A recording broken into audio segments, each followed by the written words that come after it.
Hi all, welcome to electrical എഡ്യൂസോൺ.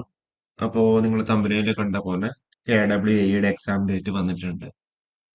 അപ്പൊ അതില് എന്തൊക്കെയാണ് ലാസ്റ്റ് നടന്ന യൂണിവേഴ്സിറ്റി എയുമായിട്ട് കമ്പയർ ചെയ്യുമ്പോൾ എന്താണ് സിലബസിലുള്ള ചേഞ്ച്?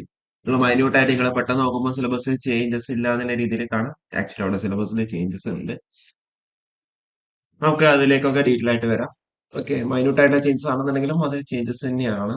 അപ്പൊ അതിന് മുന്നേ നമുക്ക് എത്ര പേര് എക്സാമിന് വേണ്ടിയിട്ട് അപ്ലൈ ചെയ്തിട്ടുണ്ടെന്നില്ല നമുക്ക് ആ ഒരു ഡീറ്റെയിൽസിലേക്ക് നമുക്ക് വരാം. ഓക്കെ, അപ്പൊ നമ്മുടെ എക്സാം ഡേറ്റ് വന്നിട്ടുള്ളത് ഓഗസ്റ്റ് മാസം 11-ാം തീയതിയാണല്ലേ. ഓക്കെ, ഓഗസ്റ്റ് മാസം 11-ാം തീയതിയാണ്. 126/2024 കാറ്റഗറി നമ്പർ വെച്ചിട്ട് assistant engineer electrical Kerala water അതോറിറ്റിയിലേക്ക് 11-ാം തീയതി എക്സാം ഡേറ്റ്. 28/7 എന്ത് ചെയ്യാം, നിങ്ങൾക്ക് അവിടെ അഡ്മിറ്റ് കാർഡ് ഡൗൺലോഡ് ചെയ്തെടുക്കാൻ വേണ്ടി പറ്റുന്നതാണ്. 28/7/2025 മുതൽ 23 തൊട്ട് 11/6/2025 വരെ എന്ത് ചെയ്യാം, നിങ്ങൾക്ക് അവിടെ കൺഫർമേഷൻ കൊടുക്കാൻ വേണ്ടി പറ്റുന്നുണ്ടാവും. 10,472 പേരാണ് എക്സാമിന് വേണ്ടിയിട്ട് അപ്ലൈ ചെയ്തിട്ടുള്ളത് കേട്ടോ. 10,472 പേരാണ് എക്സാമിന് വേണ്ടിയിട്ട് അപ്ലൈ ചെയ്തിട്ടുള്ളത്.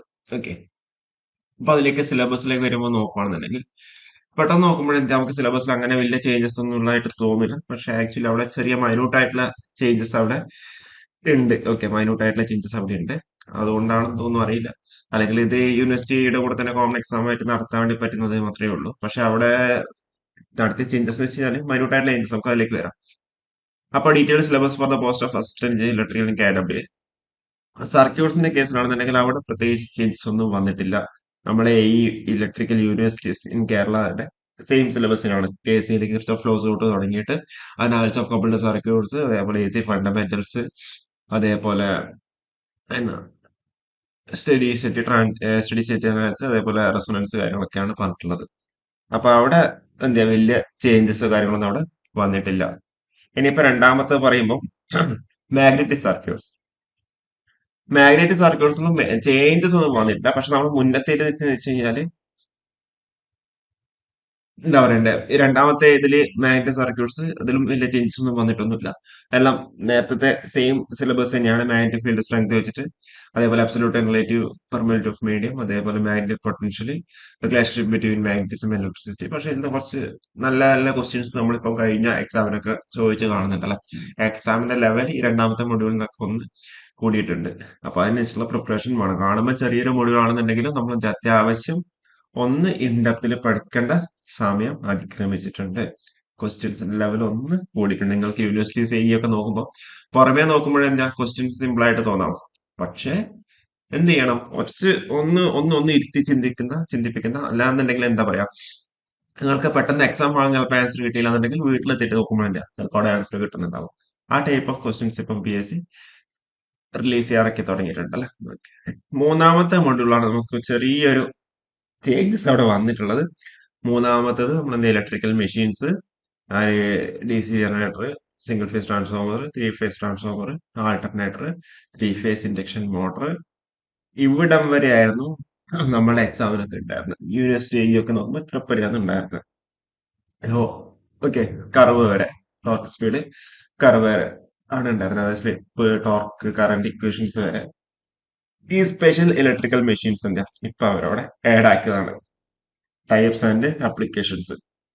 സ്പെഷ്യൽ ഇലക്ട്രിക്കൽ മെഷീൻസിന്റെ ടൈപ്സും അതേപോലെ തന്നെ അപ്ലിക്കേഷൻസും ഇപ്പം ഇതിൽ അവർ ആഡ് ആക്കിയ. കഴിഞ്ഞ യൂണിവേഴ്സിറ്റി എയിൽ എന്താ ഈ ഒരു പോർഷൻസ് ഉണ്ടായില്ല. സ്പെഷ്യൽ ഇലക്ട്രിക്കൽ മെഷീൻസ് എന്ന് പറയുന്നത് ഉണ്ടായില്ല. അപ്പൊ ഇതിൽ എന്ത് ചെയ്തു, സ്പെഷ്യൽ ഇലക്ട്രിക്കൽ മെഷീൻസ് അവർ ആഡ് ആക്കിയിട്ടുണ്ട്. ഇനിയിപ്പോ നമ്മള് ഡിജിറ്റൽ ഇലക്ട്രോണിക്സ് മൈക്രോ പ്രൊസസറിലേക്ക് വരുമ്പം അവിടെ എന്താ ചേഞ്ചസ് ഒന്നും വന്നിട്ടില്ല. എല്ലാം എന്താ അതേപോലെ നമ്പർ സിസ്റ്റം കോഡ്സ്, അതേപോലെ കൺവേർഷൻസ് അല്ലെ, അതേപോലെ mux, demux, half adder, full adder, combination circuits, sequential circuits, microprocessor, architecture അല്ലെ. അപ്പോ അതൊക്കെ എന്താ അതേപോലെ തന്നെ പറഞ്ഞിട്ടുണ്ട്. ടൈം ഡയഗ്രാം വരെ അതേപോലെ തന്നെ. നാലാമത്തെ മൊഡ്യൂൾ അതേപോലെ തന്നെയാണ് ആഡ് ആക്കിയിരിക്കുന്നത്. ഇനിയിപ്പം അഞ്ചാമത്തെ മൊഡ്യൂളിൽ വരുവാണെങ്കിൽ പവർ സിസ്റ്റം. പവർ സിസ്റ്റത്തിൽ എന്താ ചേഞ്ചസ് വന്നിട്ടുണ്ട്. നമ്മളിപ്പോ സ്റ്റാർട്ട് ചെയ്യുമ്പോൾ ലൈൻ പാരാമീറ്റേഴ്സ്, അതേപോലെ ഇൻസുലേറ്റേഴ്സ്, അതുപോലെ സർക്യൂട്ട് ബ്രേക്കേഴ്സ്, പ്രൊട്ടക്ഷൻ എക്യുപ്മെന്റ്സ് അതൊക്കെ പറഞ്ഞു. പെർ യൂണിറ്റ് ക്വാണ്ടിറ്റീസിലേക്ക് വന്നു. ട്രാൻസിയന്റ് സ്റ്റഡി സ്റ്റേറ്റ് സ്റ്റെബിലിറ്റിനെ പറ്റിയിട്ട് പറഞ്ഞു. ഡിഫറെന്റ് ടൈപ്സ് ഓഫ് ഫോൾട്ട് വന്നു. നോക്കുമ്പോൾ നമുക്ക് അവിടെ പവർ ആംഗിൾ കർവ് വരെ മാത്രമേ അവരവിടെ ഉണ്ടാവുള്ളൂ. കഴിഞ്ഞ സിലബസിലൊക്കെ power angle curve. Okay, power angle curve വരെ ആയിരിക്കും ഉണ്ടാവുക. ലോഡ് ഫ്ലോ അനാലിസിസ് എന്ത് ചെയ്തു? അവര് ആഡ് ആക്കി. ഒന്ന് കെ എസ് ഇ ബി ഐക്ക് ലോഡ് ഫ്ലോ അനാലിസിസ് ഉണ്ടായിരുന്നു മനസ്സിലാക്കുന്നത്. അല്ലെങ്കിൽ എ പി അസിസ്റ്റന്റ് പ്രൊഫസറിന് ലോഡ് ഫ്ലോ അനാലിസിസ് ഉണ്ടായിരുന്നു. ഓക്കെ, ഇപ്പോഴെന്താ അത് വീണ്ടും അത് അവർ ആഡ് ചെയ്തിട്ടുണ്ട്. പവർ സിസ്റ്റത്തിൽ ലോഡ് ഫ്ലോ അനാലിസിസ് എന്ത് ചെയ്തു? അവർ അവിടെ കൊണ്ടുവന്നു. ഓക്കെ, കഴിഞ്ഞാൽ പവർ ആംഗിൾ കർവ് ഉണ്ടായിരുന്നെങ്കിൽ ഇപ്രാവശ്യം അവർ ലോഡ് ഫ്ലോ അനാലിസിസും കൂടി ഇതിലേക്ക് ആഡ് ചെയ്തിട്ടുണ്ട്. Okay, control system. കൺട്രോൾ സിസ്റ്റത്തിൽ നമുക്ക് അങ്ങനെ ചേഞ്ചസ് ഒന്നും വന്നില്ല. എല്ലാം എന്താ നമ്മള് മുന്നത്തെ സെയിം സിലബസ് പ്രകാരം തന്നെയാണ് അവരവിടെ ആഡ് ആക്കിയേക്കുന്നത്. അവിടെ എന്താ ചേഞ്ചസ് കാര്യങ്ങളൊന്നും വന്നിട്ടില്ല. കൺട്രോൾ സിസ്റ്റം മുന്നത്തെ സെയിം മൊഡ്യൂള് 10ാമത്തെ. പിന്നെ ഏഴാമത്തെ മൊഡ്യൂള് പവർ ഇലക്ട്രോണിക്സ് എന്ന രീതിയിലായിരിക്കും പറഞ്ഞിട്ടുള്ളത്. ഇപ്പൊ അതിന്റെ കൂടെ എന്ത് ചെയ്തു? ഓപ്പ് ആമ്പ് ഒന്നും കൂടി ആഡ് ചെയ്തു. ഓപ്പറേഷൻ ആംപ്ലിഫയർ കൂടി ആഡ് ചെയ്തു. മുന്നത്തെ ഓപ്പ് ആമ്പ് ഉണ്ടായിരുന്നു, പക്ഷെ ഹെഡിങ്ങിൽ ഉണ്ടായിരുന്നില്ല എന്ന് മാത്രമേ ഉണ്ടാവുള്ളൂ. അത് ഇപ്രാവശ്യം എന്താ ഓപ്പറേഷൻ ആംപ്ലിഫയറും കൂടി അവിടെ ഹെഡിങ്ങിൽ തന്നെ അവരവിടെ ആഡ് ആക്കി. ബാക്കിയൊക്കെ എന്താ സെയിം തന്നെയാണ്. ഓക്കെ, അതിലും കാര്യമായിട്ട് ചേഞ്ചസ് ഒന്നും വന്നിട്ടില്ല. അപ്പൊ ഇനിയിപ്പോ നമ്മൾ 8ാമത്തെ മൊഡ്യൂളിലൊക്കെ വരുവാണെന്നുണ്ടെങ്കിൽ 8ാമത്തെ മൊഡ്യൂൾ എന്താ അവരവിടെ 10 മാർക്കിന്റെയാണ് 8ാമത്തെ മൊഡ്യൂൾ വന്നിട്ടുള്ളത്. അതിലും എന്താ അങ്ങനെ പ്രത്യേകിച്ച് ചേഞ്ചസോ കാര്യങ്ങളൊന്നും വന്നിട്ടില്ല. മുന്നത്തെ എന്താ പറയണ്ടേ, നമ്മുടെ ആ ഒരു യൂണിവേഴ്സിറ്റി സൈഡ് ഒക്കെ സെയിം തന്നെയാണ് വരുന്നത്. അതിലങ്ങനെ എന്താ പറയണ്ടേ, ചേഞ്ചസ് ഒന്നും അവരോട് വരുത്തിയില്ല. ടി ഒ ഡി മീറ്റേഴ്സ് അതൊക്കെ മുന്നത്തെ ഉണ്ടായിരുന്നു. ഡിജിറ്റൽ മൾട്ടിമീറ്റർ, സി ആർ ഒസ് അതൊക്കെ എന്താ അതേപോലെ തന്നെ ഇവരോട് ആഡ് ആക്കിയിട്ടുണ്ട്. അത് ഇനിയിപ്പോ നമ്മളെ സിഗ്നൽസ് സിസ്റ്റത്തിലേക്ക് വരുമ്പോഴും അവിടെ എന്താ ചേഞ്ചസ് ഒന്നുമില്ല. ക്ലാസിഫിക്കേഷൻ ഓഫ് സിഗ്നൽസ് തൊട്ടിട്ട് നമ്മുടെ systems, classification of systems and properties, properties of systems, sampling theorem കാര്യങ്ങൾ, ഏലിയാസിങ്, അതേപോലെ ഹോൾഡ് സർക്യൂട്ട്സ് വരെ അതേപോലെ തന്നെ കഴിഞ്ഞ സെയിം സിലബസ്.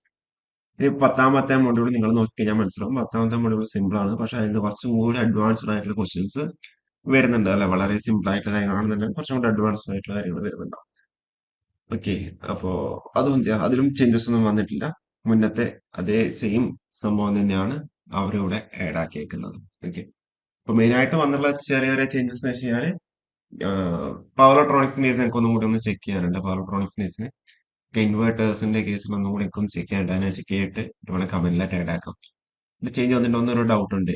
ഓക്കെ, പിന്നെ മെയിൻ ആയിട്ട് പവർ സിസ്റ്റത്തിനും വന്നിട്ടുണ്ട്. ലോഡ് ഫ്ലോ അനാലിസിസ് അവരവിടെ ആഡ് ആക്കിയിട്ടുണ്ട്. മെഷീൻസിൽ എന്താ സ്പെഷ്യൽ ഇലക്ട്രിക്കൽ മെഷീൻസ് അവരവിടെ ആഡ് ആക്കിയിട്ടുണ്ട്. ഓക്കെ, അപ്പൊ ഇത്രയുള്ള ചേഞ്ചസ്. അപ്പോ വീഡിയോ യൂസ്ഫുൾ ആയിട്ടുണ്ടെന്ന് വിചാരിക്കുന്നു. അപ്പോൾ കൂടുതൽ അപ്ഡേറ്റ്സ് ആയിട്ട് വീണ്ടും കാണാം. Okay, thank you.